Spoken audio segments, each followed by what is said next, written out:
pointing guns at people, hiding behind their cars, fully armed in their bulletproof vests. And the people slowly and calmly walked up to the area. After a while, a BLM representative came out and wanted to talk to the Bundys and said that they would release the cattle. They needed a half hour to get the cattle together and bring them up to the area. They didn't want to negotiate with the BLM, and eventually they had the local sheriff come in. You can see the traffic jam here on I-15 is huge, going both ways. When the sheriff came, they negotiated with the sheriff. Everybody was happy to deal with lawful authorities instead of the bullies of BLM.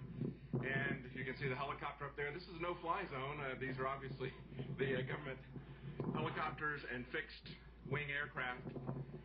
And they would deal with the sheriff. And as we talked to them, we've got some video footage. Josh Owens took some great video footage of the BLM, militarized BLM, standing down. Actually, they didn't stand down. They kind of walked backwards with their guns still held up. Kind of a mix between a goose step and a moonwalk. It was really good to see them back down and leave the area, pull their trucks out.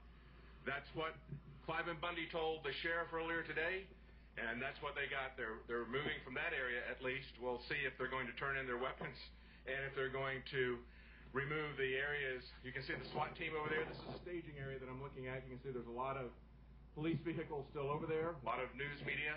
A massive, massive traffic jam along I-15 because of this. People are waiting for the cattle to be released, and you can see the traffic jam. It's taken a long way in both directions. Traffic is not moving. So we've had a good resolution of this so far. The BLM put it down to the people, and it looks like they're going to get the cattle released at this point, and it was great to see the BLM actually walking backwards.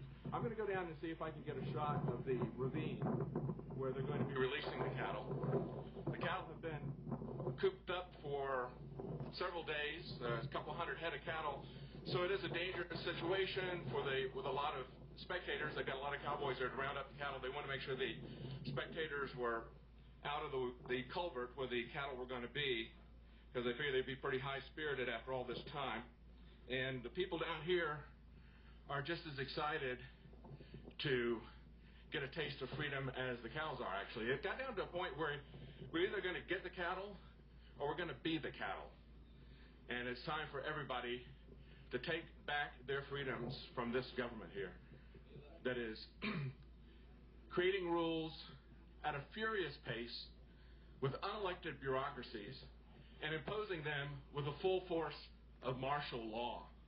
That's what's going on, not only here, but everywhere. What's different about this situation is they met a man, Clive and Bundy, very meek man, but as tough as nails. And he is not going to stand down. He's not going to be bullied and run out of business. The media easily demagogues this by saying that this is all about him not paying his grazing fees. No, it was about the BLM putting all these ranchers out of business, reducing their herd sizes by 90%,